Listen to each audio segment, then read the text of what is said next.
Olá, turminha! Vamos dar início ao nosso tema da terceira avaliação de história. Um prazer estar aqui novamente com vocês. Vamos lá. O nosso tema de hoje será o tema 5, capítulo 1, Revolução Industrial. Este tema ele está relacionado de acordo com o nosso livro didático da escola, tá bom? Mas aqui pelo nosso guia, você já pode ter toda a descrição deste assunto que nós iremos trabalhar, tá? Continuando. Revolução Industrial foi um processo de grandes transformações econômicas e sociais que começou na Inglaterra no século XVIII. O modo de produção industrial se espalhou por grande parte do hemisfério norte durante todo o século XIX e no início do século XX. Se hoje em dia nós temos computadores, celulares, televisão, diversas e outras formas de eletrodomésticos, equipamentos que são muito utilizados no nosso dia a dia, automóvel, motos, enfim, foi devido a essa revolução industrial, na qual antes da revolução industrial nós tínhamos as questões relacionadas à manufatura. Tudo era feito à mão, cadeiras, mesas, alguns tipos de maquinários, e com a revolução industrial isso começou a mudar todo esse aspecto. Continuando,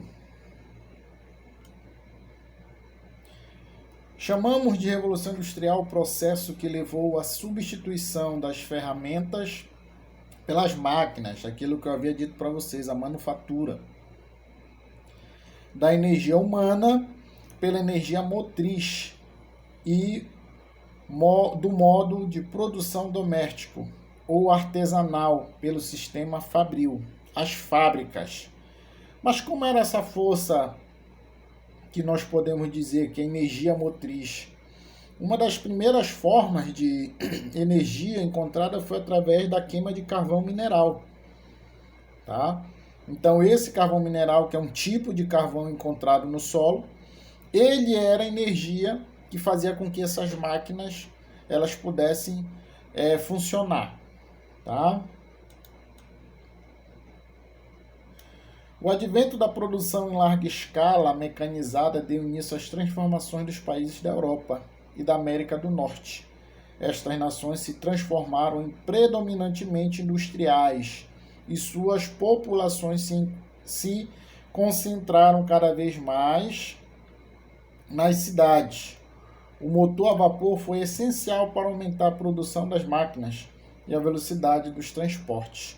Então nós temos também aqui a vinda das famílias, de homens, mulheres do campo para a cidade, para poder buscar uma melhor condição de vida. Só que nós iremos ver também que essa transformação industrial, ela também causou um inchaço populacional das cidades, com falta de esgoto, saneamento básico, hospital, escola, enfim. Tá? Então a Revolução Industrial lá traz sim um avanço moderno para a sociedade, mas também traz algumas situações que no momento, esse grande acontecimento não pôde lidar, que foi a questão dos inchaços populacionais nas cidades. Causa da Revolução Industrial. Tá? A expansão do comércio internacional do século XVI e do século XVII trouxe um extraordinário aumento de riqueza para a burguesia. Isto permitiu a acumulação de capital capaz de financiar o progresso técnico e o alto custo da instalação nas indústrias. Aqui nós podemos perceber riqueza da burguesia, ou seja, quem ficou rico foram os donos das fábricas, enquanto o operário, que vendia sua força de trabalho, não obteve o mesmo sucesso.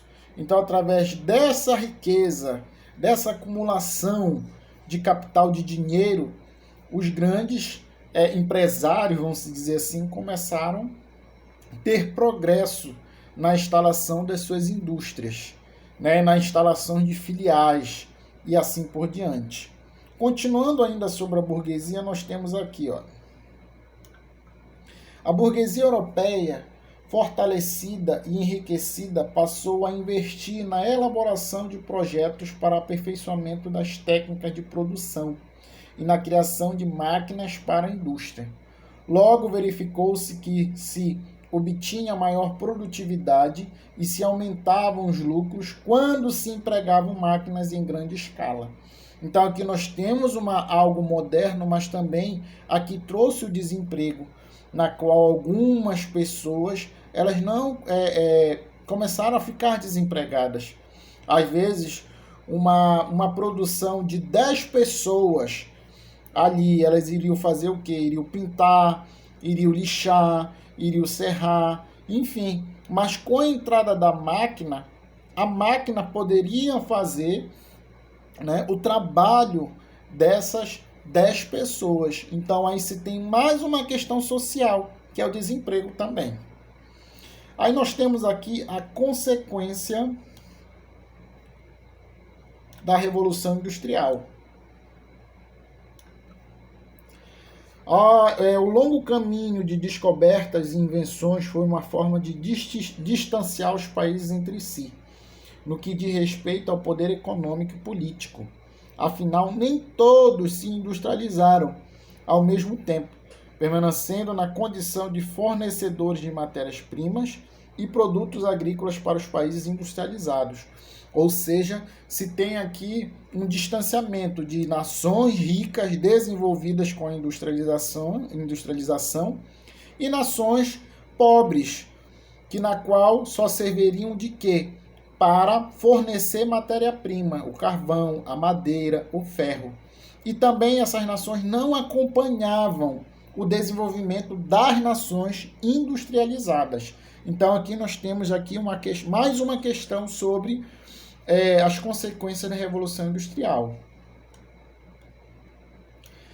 Essas diferenças marcam até hoje as nações do mundo, que são divididas entre países desenvolvidos e em desenvolvimento. Uma das maneiras de medir se um país é avançado é avaliar quanto ele é industrializado. Então, até os dias atuais, ainda nós podemos ver esse desequilíbrio de desenvolvimento de países. Aqueles que investiram, que tiveram maior desenvolvimento industrial, estão à frente daqueles que não tiveram a capacidade, a oportunidade de se industrializar. Na nossa próxima aula, nós vamos trabalhar as fases da Revolução Industrial. Ok, galerinha? Obrigado e até a próxima.